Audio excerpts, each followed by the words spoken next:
This week I'm testing the Ford Ranger FX4 Max. It's a 5-seater dual cab ute. Let's find out how good it is as a baby drive. And don't forget to like and subscribe and follow our socials.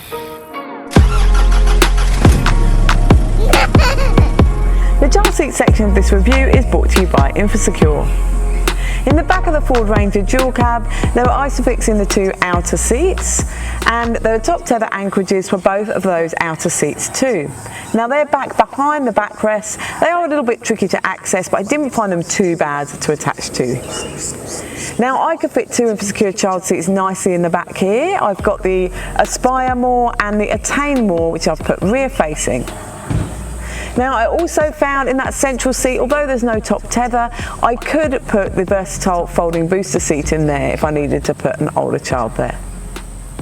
Now legroom in here is pretty cramped. We found with a rear facing child seat we could get a 184 centimetre passenger in the front, but in the driver's side only a 170 centimetre driver in front of that rear facing child seat. To learn more about the child seats used in this video, just click on the link here.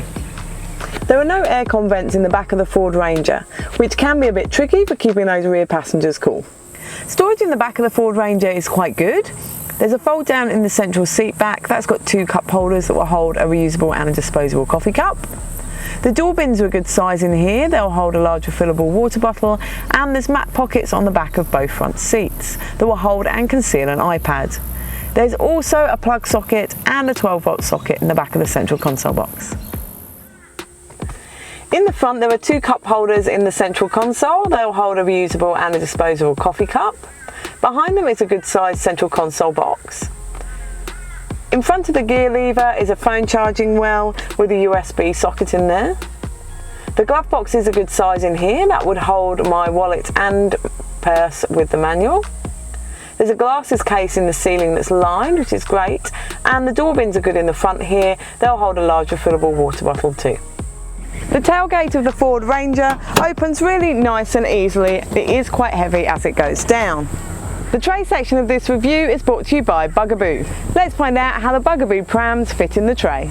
When empty, the tray of the Ford Ranger F4 Max will hold 26 shopping bags, or the Bugaboo B6 and 22 shopping bags, or the Bugaboo Donkey 5 Mono with the seat on and 17 shopping bags, or the Bugaboo Donkey 5 Mono with bassinet on and 16 shopping bags, or the Bugaboo Donkey 5 Duo with bassinet and seat on and 12 shopping bags, or the Bugaboo Donkey 5 Twin with 2 seats on and 13 shopping bags, or any size dogs.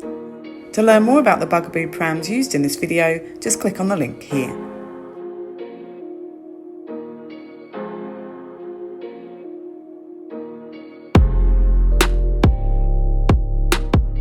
Now the Ranger is a very overconfident ute to drive on normal roads, and I find it does fishtail a lot in the wet. Visibility is really good in here, and when I took it off-road I did find that confidence was exactly what I needed, and it really was very, very capable off-road.